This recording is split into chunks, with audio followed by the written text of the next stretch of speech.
Shalom, pada saat ini teman kami akan mempresentasikan makalahnya yang berjudul Ketaksalahan Alkitab. Waktu dan tempat kami persilakan kepada teman kami Yuvina Guru. Baik, yang menjadi latar belakangnya mengenai pokok-pokok ketaksalahan Alkitab, perlu kita ketahui beberapa ajaran yang menganggap Alkitab bisa salah. Ini dimaksudkan untuk mendapatkan bahan perbandingan dan memberi arah yang tepat pada permasalahannya. Ketika hendak membahas mengenai ketaksalahan Alkitab, menurut pandangan Bacong, Alkitab tidak dapat salah hanya dalam perkara-perkara rohani dan bukan mengenai perkara sejarah dan ilmu pengetahuan. Pandangan-pandangan yang hendak dikemukakan di sini dikelompokkan dalam 3 sub bagian utama yang terdiri dari pandangan filsafat modern, kritik historis, dan dari neo-ortodoks. Dalam bagian ini hanya dipaparkan berbagai pandangan mengenai Alkitab bisa salah, dengan tidak berusaha memberi tanggapan sebagai lanjutan diselidiki khusus untuk membahas ajaran ketaksalahan Alkitab. Sejarah singkat yang melatar belakangi setiap pandangan dikemukakan juga di sini, dengan maksud agar kita dapat mengetahui kelemahan-kelemahan. Misalnya, pandangan-pandangan dalam filsafat modern, masing-masing pandangan disimpulkan dari penilaian terhadap Alkitab menurut teropong jenis filsafat sendiri, tanpa memperdulikan kemungkinan lain yang justru lebih dominan. Pengertian ketaksalahan Alkitab atau ineransi. Ketaksalahan Alkitab adalah kata yang relatif. Ketaksalahan berarti bahwa bila semua fakta Alkitab dalam tulisan aslinya diketahui dan ditafsirkan dengan semestinya, segala sesuatu akan terbukti benar seluruhnya dan dikokohkan. Ketaksalahan Alkitab asli. Hal ini dapat memberi bukti bahwa orang-orang beriman dari kalangan cendekian sekalipun yang juga memberi tempat pengakuan akan ketaksalahan Alkitab. Jadi, pengakuan ketaksalahan Alkitab bukan dari pertimbangan iman semata-mata, melainkan juga rasio. Alkitab adalah buku di atas segala buku. Dalam Alkitab ini, hanya kebenaran yang membawa manusia ke jalan yang benar.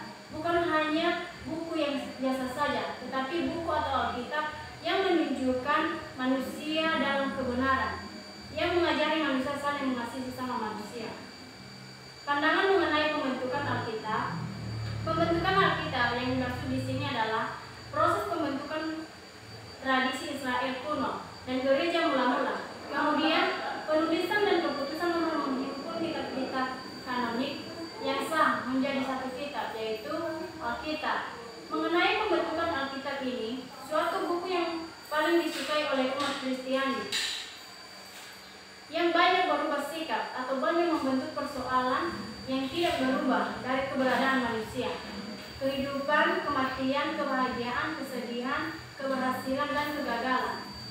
Oleh karena itu, suatu membentuk Alkitab, kita bisa belajar mengenai sikap yang baik. Pandangan kaum Islam tentang Alkitab. Pandangan